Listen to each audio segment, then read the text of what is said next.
Opa, e aí galera, aqui é o Grande Mestre Evandro Barbosa e nesse vídeo de hoje eu quero analisar com vocês uma partida de um dos maiores talentos da história do xadrez mundial.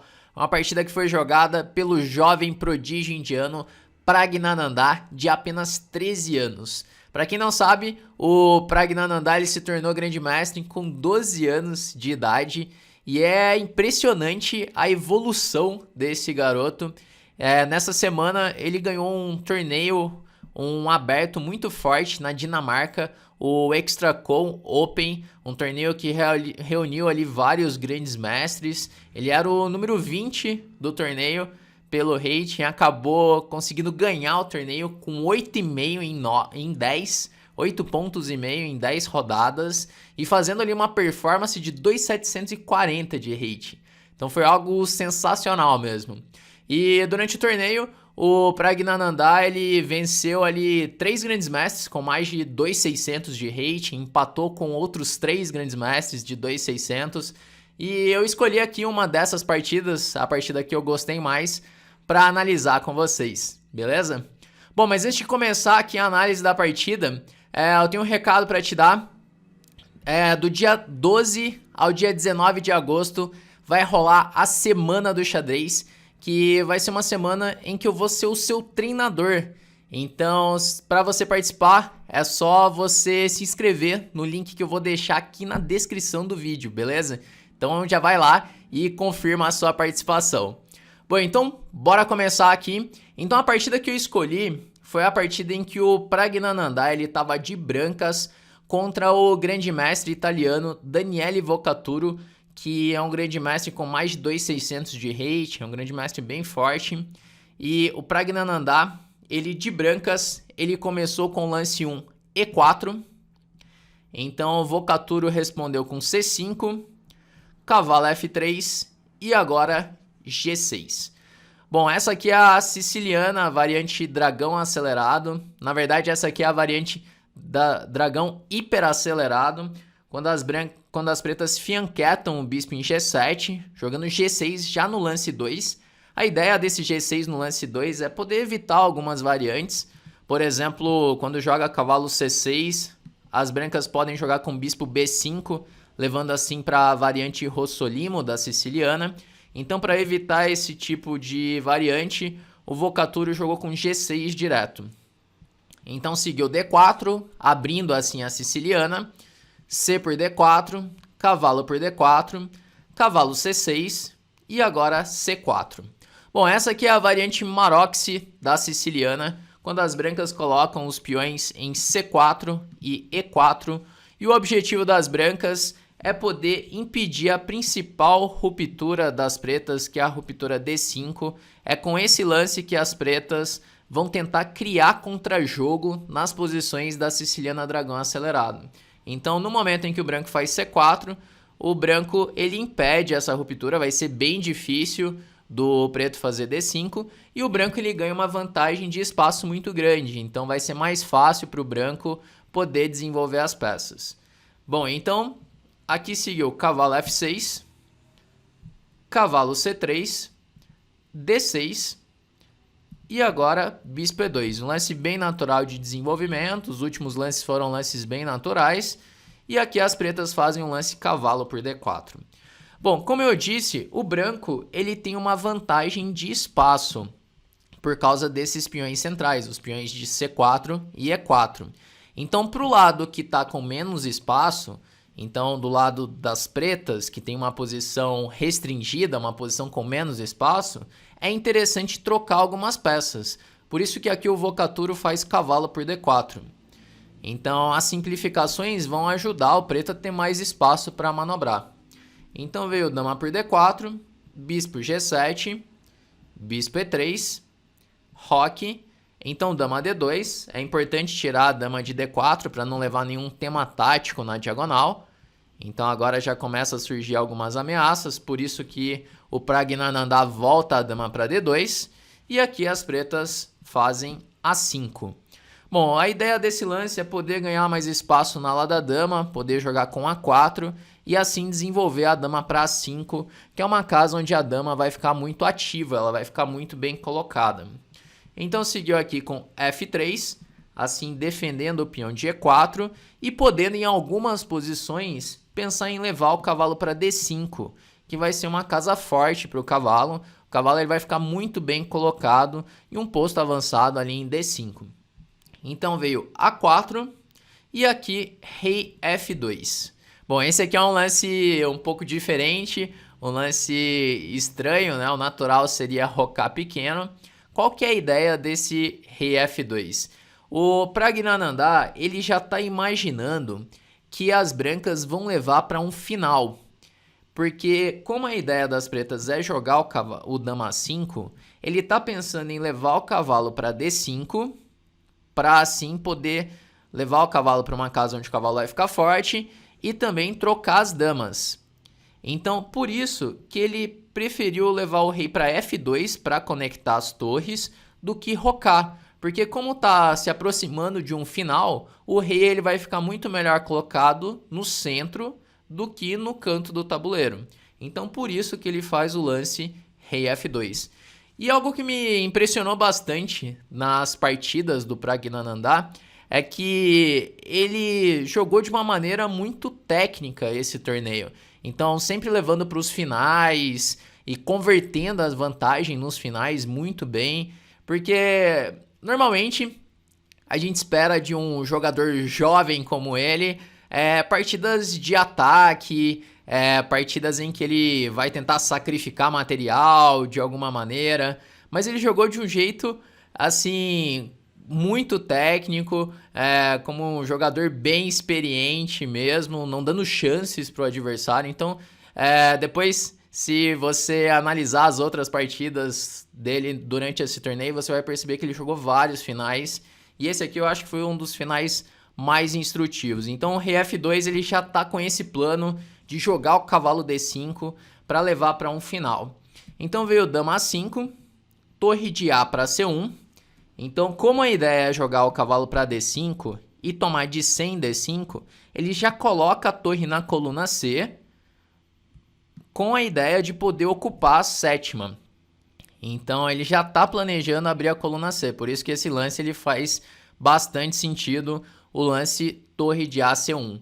Então, a princípio pode parecer estranho colocar a torre numa coluna que ainda não está aberta, mas essa torre ela tem bastante potencial depois das trocas, depois do C toma D5. Então veio aqui bispo E6, cavalo D5, esse era o plano das brancas. Então, bispo toma D5. Aqui um momento importante da partida, porque quando joga o cavalo para D5, o cavalo ele fica muito forte, ele fica muito bem colocado, e as pretas não vão conseguir manter esse cavalo em D5. O preto ele precisa trocar ou jogando o cavalo por D5 ou o bispo por D5. E aqui se joga o cavalo por D5, que seria uma opção, a ideia das brancas é jogar dama por A5, torre por A5, C por D5, e quando o bispo D7, torre C7, e aqui o branco já está com uma vantagem bem grande, porque a torre ataca o bispo de D7, ataca também o peão de B7, aqui vai começar a cair material. Por isso o Vocaturo jogou bispo toma D5. Então dama por A5, torre por A5, e agora C toma D5. Bom, então o que as brancas conseguiram ganhar após essas trocas depois do lance cavalo D5? O branco ele conseguiu o par de bispos, que é uma vantagem. Então, par de bispos nesse final ele vai ser muito forte, ele vai colocar vários problemas para as pretas.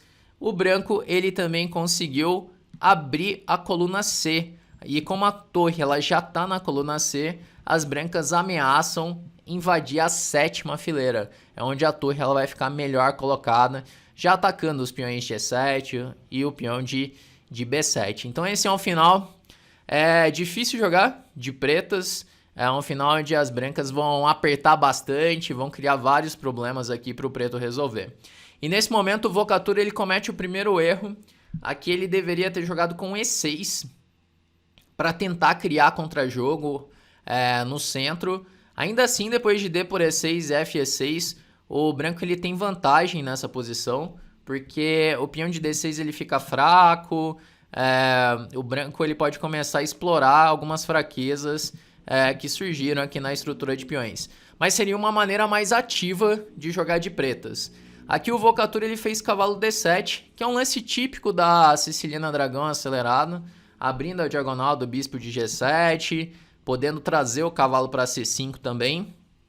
No entanto, depois do lance torre C7 do Praggnanandhaa, as brancas ficam com uma posição muito boa, a torre ela fica bem ativa, aqui o branco ele já vai conseguir vantagem nessa posição.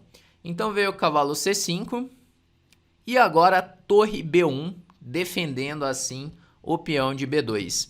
Aqui no caso de jogar, por exemplo, torre por E7, aceitar esse peão, então as pretas podem fazer bispo toma B2. E se agora o branco faz bispo toma C5, o branco ele já cede o par de bispos, e esse bispo de casas pretas ele faz muita falta na posição, porque tem várias casas aqui que as pretas podem usar. Por exemplo, depois de torre por C5, torre por B7, o branco ganha um peão, só que agora vem bispo D4. E o rei das brancas ele está muito mal colocado, se trouxer o rei para a primeira fileira já está levando um torre C1 cheque. E se levar, por exemplo, o rei para G3, então torre C2, já atacando o bispo de E2, atacando o peão de A2 também. Então, por esse motivo, não vale a pena jogar o torre por E7 imediatamente. O lance torre B1 é um lance bem mais forte, preparando assim o torre por E7. As brancas não precisam se precipitar para ganhar material nessa posição. O branco ele tem que ir melhorando a posição aos poucos. E agora o Praggnanandhaa ele vai dar realmente uma aula nessa posição, que ele vai indo aos pouquinhos, melhorando a posição, sem dar nenhuma chance para o adversário, só restringindo as possibilidades do adversário, e ao mesmo tempo melhorando a posição. Então veio aqui bispo F6 para defender o peão de E7, e agora ele faz B4. G4 era uma ideia interessante, é um lance que já foi jogado pelo Caruana, até uma partida do Caruana com o Antipov. Não sei se ele conhecia essa partida, aqui ele jogou um lance diferente, ele fez um lance B4. A ideia é poder expulsar o cavalo de C5, então A toma B3 forçado, A toma B3, torre A2. As pretas aproveitam para ativar a torre também, com torre A2. Então B4... cavalo A4, e agora tirou a defesa do peão de B7, mas as brancas ainda precisam tomar alguns cuidados. Por exemplo, lance torre por B7 direto, sem nenhum lance precipitado aqui, o preto pode pensar em jogar com torre E2, rei E2 e agora cavalo C3, e tá caindo material. Então por isso que o branco prepara, joga primeiro torre de B para C1, torre B2, e agora bispo H6. No caso de torre B7 direto, então cavalo C3 é um problema. A torre das pretas também está ativa, então tem alguns temas táticos com o bispo de E2. Então o branco jogou primeiro o bispo H6. Então não dá para tirar a torre, por exemplo, torre A8, porque está levando os temas de mate na oitava. Por isso que o preto ele é obrigado a responder com bispo G7. E agora vem bispo toma G7. O branco ele troca um dos bispos, ele vai ceder aí o par de bispos.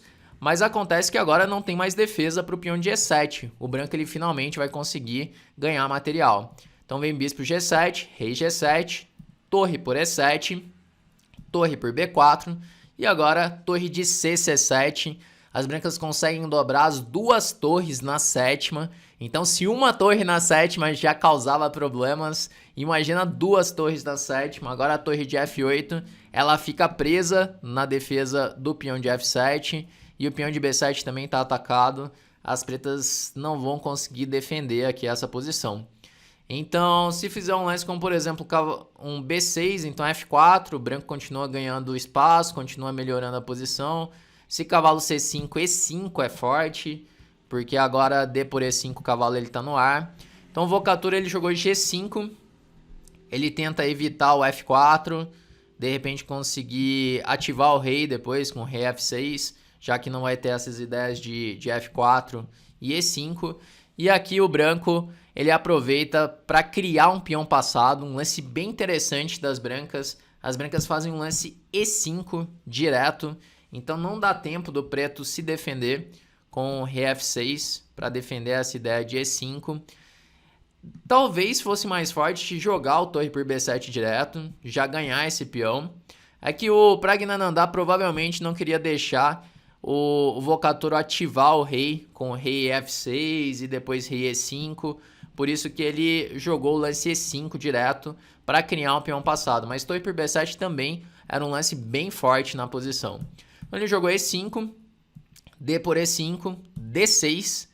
Então o peão passado de D ele ganha bastante força. E começou a abrir linhas também. O bispo de Casas Brancas ele pode entrar em jogo. Pode jogar com bispo C4 assim, criando mais um ataque no peão de F7. Então seguiu torre D4, já tocando no peão de D6. Bispo C4, torre por D6. E agora bispo por F7. As brancas conseguem ganhar aqui o peão de F7. Então o Praggnanandhaa ele sacrificou material, ele sacrificou um peão, o E5, para conseguir ativar as peças, conseguir assim ganhar o peão de F7. E depois de torre D6, bispo por F7, é muito difícil defender essa posição aqui de pretas. Então ele vai recuperar o material tranquilamente e vai ainda cair mais material da posição das pretas. O preto ele não vai conseguir se defender aqui. Então como está ameaçando um ataque descoberto, as pretas tiraram o rei para F6, bispo H5. Então peão de H7 agora está atacado também. Seguiu torre C6, torre por B7, cavalo C5, torre F7, torre por F7, torre por F7, rei E6 e depois de torre por H7, o branco ele, além de ter recuperado o material, conseguiu ficar com um peão a mais, entrando nesse final em que o branco ele tem a vantagem de ter o bispo contra o cavalo, que já é uma vantagem no final, e ainda possui um peão a mais. É claro que ainda precisa de técnica, o branco não pode dar chances aqui para o preto criar contra-jogo. E essa é uma parte também que eu achei bem legal da partida, que ele não deu nenhuma chance para o Volcatoro, ele conseguiu converter a vantagem aqui sem problemas. As pretas fizeram cavalo D3 cheque, então rei E3, torre C3, então cria algumas ameaças aqui, como por exemplo um cavalo F4, dando um descoberto. Então veio torre H6 cheque, rei E7, rei E4. Ele consegue melhorar o rei agora, sai dos temas de ataque descoberto, ameaça por exemplo um rei F5. Então seguiu cavalo F4, G3, cavalo por H5, torre por H5, rei F6, torre H6, rei F7, torre D6. Então entra agora no final de torre sem esperanças para as pretas, porque o rei das pretas ele está cortado. Então o rei ele fica muito passivo e o rei branco já está ativo também. E não tem como defender os peões fracos aqui de E5 e de G5. Seguiu com torre C2, rei por E5, torre por H2, rei F5, torre H3, rei G4. E depois desse lance do rei G4, as pretas já abandonaram, porque quando tirar a torre é possível jogar rei por G5 e agora o branco ele tá com 2 peões a mais limpos e não tem como defender essa posição, é só começar a disparar esses peões passados. Então essa é uma partida que eu achei muito legal, principalmente por esse lado técnico do Praggnanandhaa. Ele quis levar a posição para um final onde ele tinha ali uma leve vantagem, uma posição com mais espaço, par de bispos, foi melhorando a posição, não deu nenhuma chance para o Volcatoro, e depois na parte técnica, quando ele conseguiu uma vantagem bem grande, ele converteu ali a vantagem com bastante precisão. Então uma partida bem legal, foi uma das partidas mais importantes aí do torneio dele, um resultado impressionante mesmo ele ter ganhado um torneio assim tão forte. Agora ele já tá com 2.560 de rating, então acho que em breve o Praggnanandhaa já deve chegar nos 2.600 de rating, que tá jogando muito firme, tá jogando muito bem. E agora vamos acompanhar a evolução desse prodígio indiano, vamos ver até onde ele consegue chegar, né? Bom, então é isso que eu queria mostrar para vocês nesse vídeo, a análise dessa partida. Se você curtiu, já deixa aí o seu like e deixa nos comentários o que você achou dos últimos resultados aí do Praggnanandhaa e onde você acha que ele vai conseguir chegar. Beleza?